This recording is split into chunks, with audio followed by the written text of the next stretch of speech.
Jadi saya kembali saudara-saudara, bahwa akhirnya harus kita lihat bahwa ini berarti sistem kita keliru. Sistem ini keliru. Karena apa? Kalau orang miskin tambah, yang menengah juga berkurang, berarti yang menikmati pertumbuhan ini hanya segelintir orang saja. Dan ini tidak sesuai dengan cita-cita proklamasi kita, cita-cita kemerdekaan kita. Tidak sesuai dengan keinginan pendiri-pendiri bangsa kita. Kita merdeka, kita ingin rakyat kita hidup dalam keadilan dan kemakmuran. Dan kemakmuran tidak bisa dengan sistem yang keliru seperti ini. Ini yang saya yakini dan ini yang akan saya kerjakan untuk saya penuhi sumpah saya kepada rakyat untuk menjaga kepentingan rakyat sesuai dengan sumpah saya waktu saya dilantik, saudara-saudara sekalian. Saya sudah katakan dalam buku saya belasan tahun yang lalu dan belum pernah dibantah sampai hari ini. Belum ada profesor-profesor ekonomi yang bisa bantah saya, padahal saya bukan ahli ekonomi. Tapi angka adalah angka, matematik adalah matematik. Saudara-saudara, apa yang saya sampaikan belasan tahun yang lalu, yang terjadi di Indonesia ini adalah mengalir keluar kekayaan bangsa Indonesia ke luar negeri. Dalam bahasa yang keren, bahasa Inggris, yang terjadi adalah net outflow of national wealth.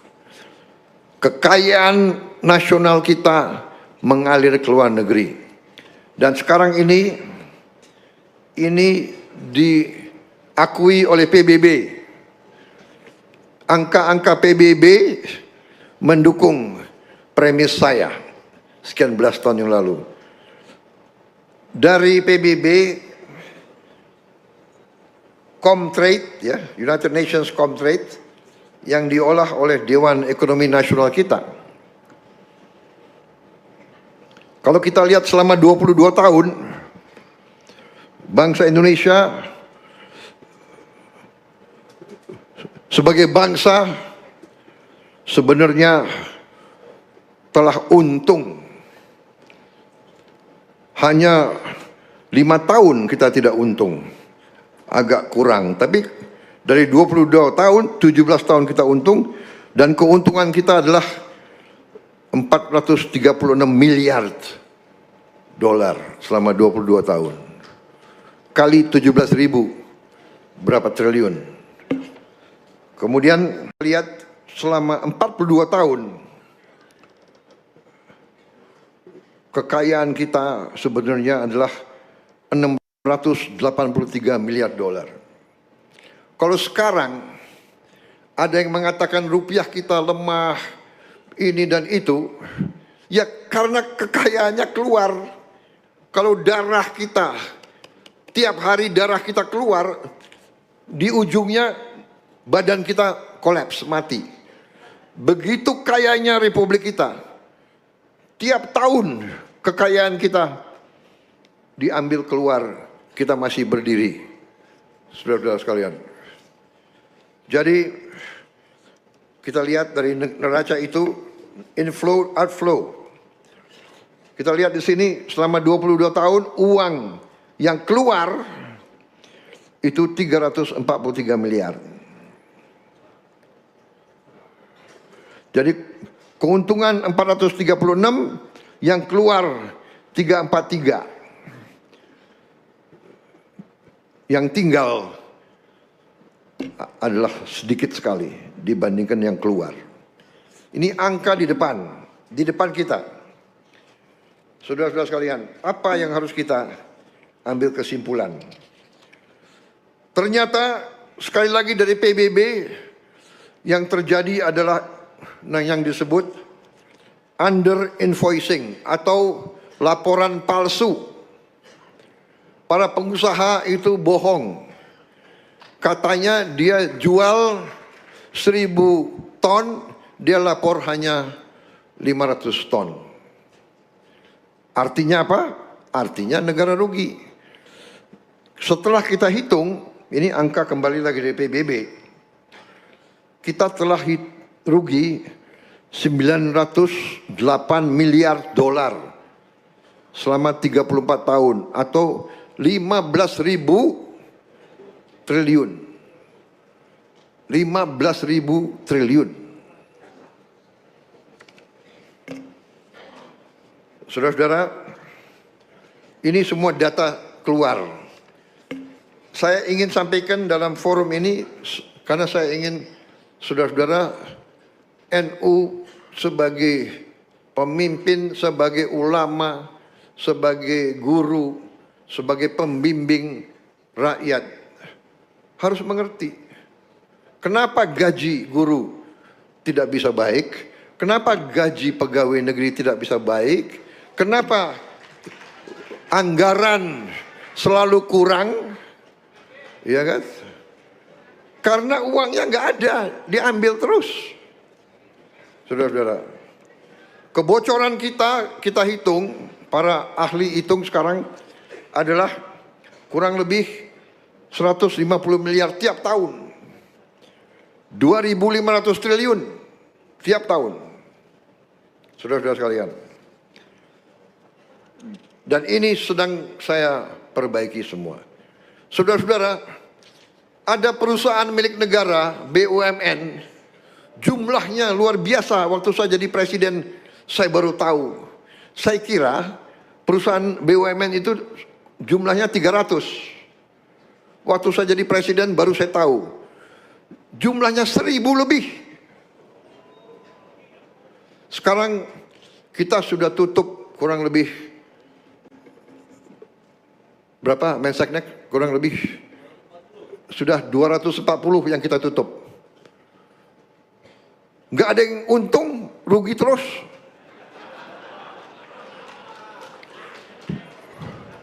Perusahaan negara milik rakyat 200, kalau tidak salah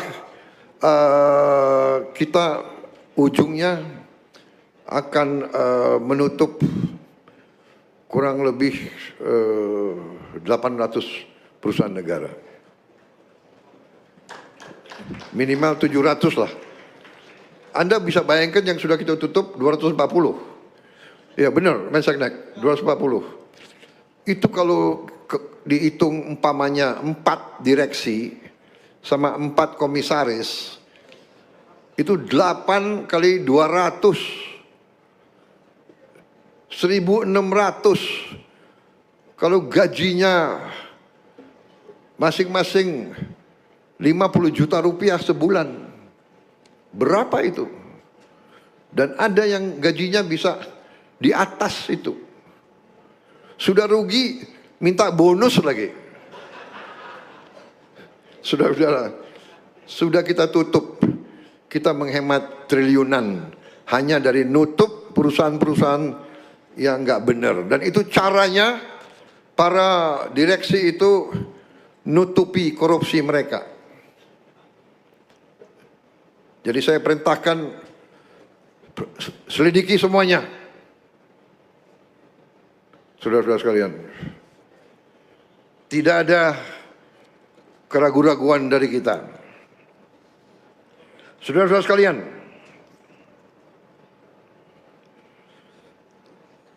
saya kira saya singkat aja semua.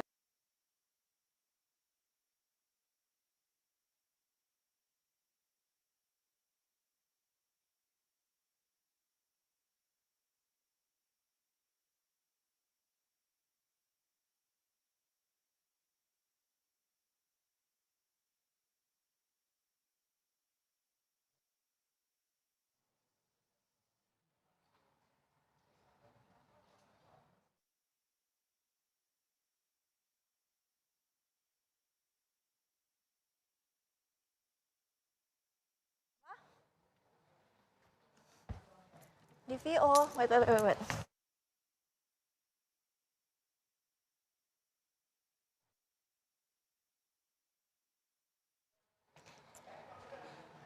Ya, pemirsa, baru saja kita mendengarkan sambutan dari Presiden Prabowo Subianto kala menghadiri penutupan Munas Alim Ulama dan Konferensi Besar Nahdlatul Ulama di Bangkalan, Jawa Timur. Dalam sambutannya, Presiden Prabowo menyatakan apresiasi yang luar biasa terhadap dukungan dan konsistensi Nahdlatul Ulama yang senantiasa menjaga kerukunan antar umat beragama. Presiden juga menyampaikan bahwa Nahdlatul Ulama senantiasa memberikan kontribusi besar untuk bangsa dan juga negara. Dalam penutupan Munas dan Konferensi Besar Nahdlatul Ulama di Bangkalan, Jawa Timur, hadir sejumlah tokoh dan ulama NU, termasuk para pejabat Kabinet Merah Putih.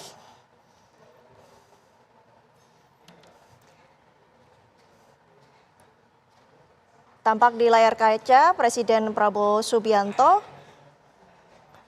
menyalami undangan dan tamu yang hadir dalam Munas dan Konferensi Besar Nahdlatul Ulama yang telah dimulai sejak pukul 2 siang tadi dengan mengambil tema menjaga marwah, memperkaya khidmat untuk kemaslahatan bangsa.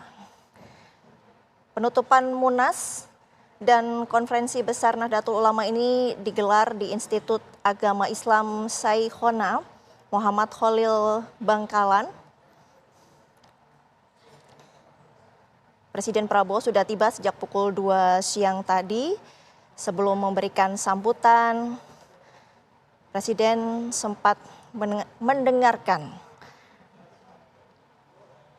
pembacaan ayat suci Al-Quran dan salawat dari khori terbaik dari Jamiatul Hurra wal Hufaz Nahdlatul Ulama Jawa Timur.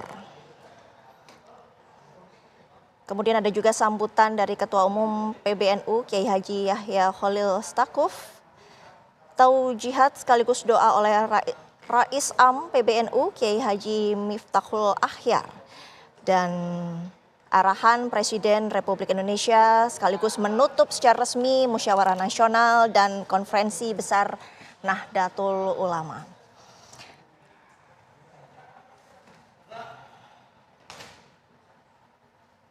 Breaking News TV One masih. Hotman menyarankan agar MBG dalam bentuk makanan diganti dengan bantuan uang berupa yang namanya bantuan gizi untuk anak yang uangnya diserahkan ke orang tuanya. Bantuan gizi untuk anak dalam bentuk uang yang diserahkan ke orang tuanya. Jadi MBG makanan dirubah dengan uang cash dalam bentuk bantuan gizi untuk anak. Uangnya dikasih ke orang tuanya. Mungkin itu lebih efektif dan orang tuanya akan bisa memanfaatkan uangnya sesuai dengan kepentingan gizi anaknya. Bapak Prabowo, Bapak kenal saya. Bapak benar-benar setia jadi klien saya 25 tahun. Pendapat-pendapat saya tidak pernah Bapak tentang zaman dulu. Bapak Hasim adikmu juga sangat percaya sama saya. Bapak Prabowo, Presiden Republik Indonesia. Hotman menyarankan agar MBG dalam bentuk makanan diganti dengan bantuan uang berupa yang namanya bantuan gizi untuk anak yang uangnya diserahkan ke orang tuanya. Bantuan gizi untuk anak dalam bentuk uang yang diserahkan ke orang tuanya. Jadi MBG makanan dirubah dengan uang cash dalam bentuk bantuan gizi untuk anak. Uangnya dikasih ke orang tuanya. Mungkin itu lebih efektif dan orang tuanya akan bisa memanfaatkan uangnya sesuai dengan kepentingan gizi anaknya. Bapak Prabowo, Bapak kenal saya. Bapak benar-benar setia jadi klien saya 25 tahun. pendapat-pendapat saya tidak pernah Bapak tentang zaman dulu. Bapak Hasim adikmu juga sangat percaya sama saya. Inilah salah satu solusi terbaik. Kalau sampai ada orang masih protes, di mana uang MBG itu dikasih dalam bentuk uang cash ke orang tuanya, maka orang itu perlu dipikirkan sudah tidak waras atau tidak.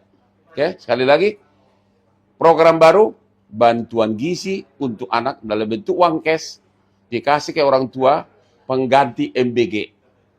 Itu hal berbeda dengan bansos. Oke? Prabowo, God bless you, pimpin negara ini ya. I know you do it with hati yang sangat bersih. Tapi ya, masih ada yang sana-sini menentang.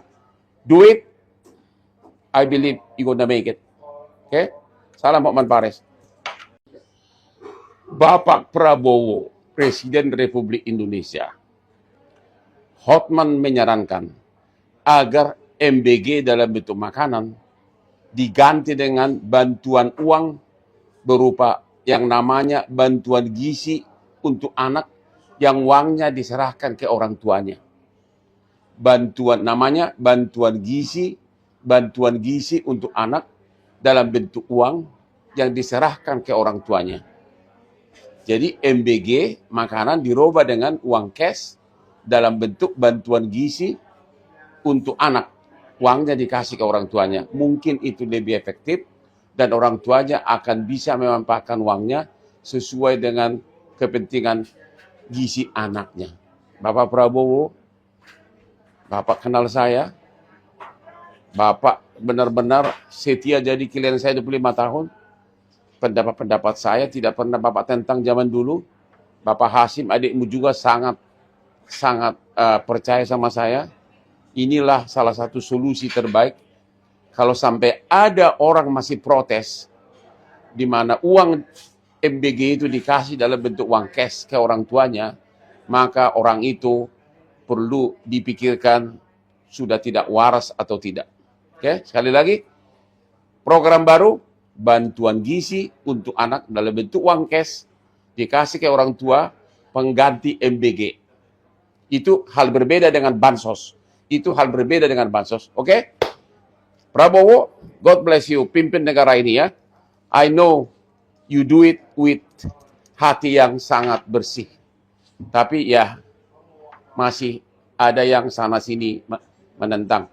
Do it, I believe you gonna make it. Oke? Salam Hotman Pares. Halo Bapak Jokowi. Tolong tertibkan pengacara-pengacara yang bukan kuasa hukum, yang terlalu banyak ngomong memprotes tidak ditahannya Roy Suryo.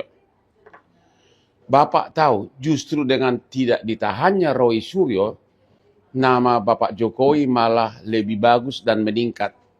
Karena tidak dianggap jolim. Jolim ya. Jadi tidak ditahannya Roy Suryo menunjukkan bahwa Bapak itu memang tidak ambisi untuk menahan orang itu, tapi hanya ambisi mengenai pembuktian kasus sebenarnya. Jadi sekali lagi, pengacara-pengacara yang bukan kuasa hukum tapi teriak-teriak sehingga teriakannya malah tidak menguntungkan Bapak Jokowi. Apalagi itu pengacara yang botak, ya. Apalagi pengacara yang botak itu loh yang sudah divonis 18 bulan penjara. Bagaimana mungkin dia bisa menyelamatkan, membantu mantan presiden yang sudah 10 tahun presiden, sedangkan dirinya sendiri dia tidak bisa tolong. Lihat reputasinya belakangan. Coba. Ya, bahkan basnya pun masih dibekukan oleh pengadilan tinggi, tidak bisa praktek. Tapi dia terbang ke Solo entah ngapain, ya. Ribuan pengacara top dan populer bisa Bapak tunjuk sebagai kuasa hukum. Tapi, sekali lagi, dengan tidak ditahannya Roy Suryo malah menguntungkan nama baik Bapak Jokowi. Sebagaimana saya posting di video saya pada hari Jumat minggu lalu. Dengan suasana nasional, suasana kita, politik dan ekonomi rakyat banyak miskin begini, ini adalah awal yang baik. Tidak ditahan walaupun Bapak itu mantan Presiden dan Jaksa Agung adalah Bapak yang tunjuk, tapi tidak ditahan. Itu menunjukkan sisi positif bagi Bapak. Halo Bapak Jokowi, tolong tertibkan pengacara-pengacara yang bukan kuasa hukum, yang terlalu banyak ngomong, memprotes tidak ditahannya Roy Suryo. Bapak tahu justru dengan tidak ditahannya Roy Suryo, nama Bapak Jokowi malah lebih bagus dan meningkat. Karena tidak dianggap jolim. Jolim ya. Jadi tidak ditahannya Roy Suryo menunjukkan bahwa Bapak itu memang tidak ambisi untuk menahan orang itu, tapi hanya ambisi mengenai pembuktian kasus sebenarnya. Jadi sekali lagi, pengacara-pengacara yang bukan kuasa hukum tapi teriak-teriak, sehingga teriakannya malah tidak menguntungkan Bapak Jokowi. Apalagi itu pengacara yang botak, ya. Apalagi pengacara yang botak itu loh, yang sudah divonis 18 bulan penjara. Bagaimana mungkin dia bisa menyelamatkan, membantu mantan presiden yang sudah 10 tahun presiden, sedangkan dirinya sendiri dia tidak bisa tolong. Lihat reputasinya belakangan, coba. Ya, bahkan basnya pun masih dibekukan oleh pengadilan tinggi, tidak bisa praktek. Tapi dia terbang ke Solo entah ngapain, ya. Ribuan pengacara top dan populer bisa Bapak tunjuk sebagai kuasa hukum. Tapi, aduh, sekali lagi, dengan tidak ditahannya Roy Suryo malah menguntungkan nama baik Bapak Jokowi. Sebagaimana saya posting di video saya pada hari Jumat minggu lalu. Dengan suasana nasional, suasana kita, politik dan ekonomi, rakyat banyak miskin begini, ini adalah awal yang baik.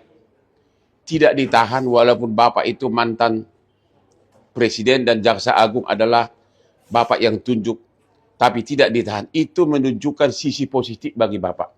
Sekali lagi, pengacara-pengacara yang teriak-teriak, yang nggak tahu dari mana statusnya, reputasinya pun banyak pengacara pinggiran, stop, bilang, stop. Cukup kuasa hukumnya yang sah, yaitu Jakob CS yang berhak bicara. Ya, sekali lagi, good, tidak ditahan itu, Roy Suryo malah menguntungkan Bapak.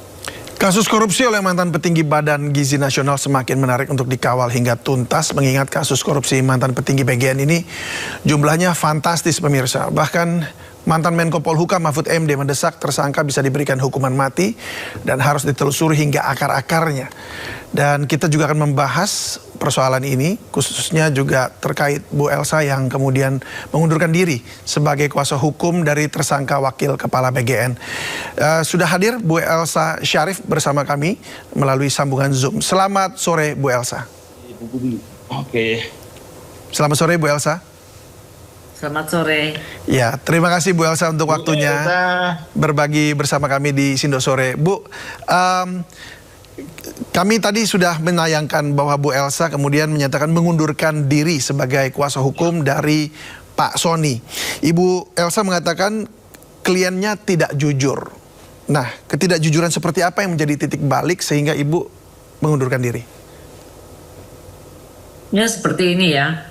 Kan sebelum dilakukan ditetapkan sebagai tersangka kan ada wawancaranya klien saya itu menyatakan di bawah sumpah bahwa dia tidak pernah melakukan suatu korupsi, mengambil uang dan segalanya.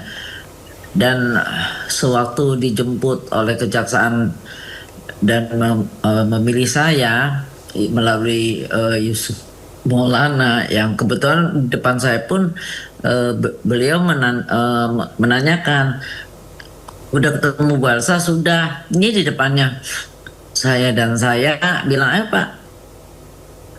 Pak Sony saya akan bantu. Jadi saya bermula dari mengatakan bahwa dia tidak melakukan hal itu.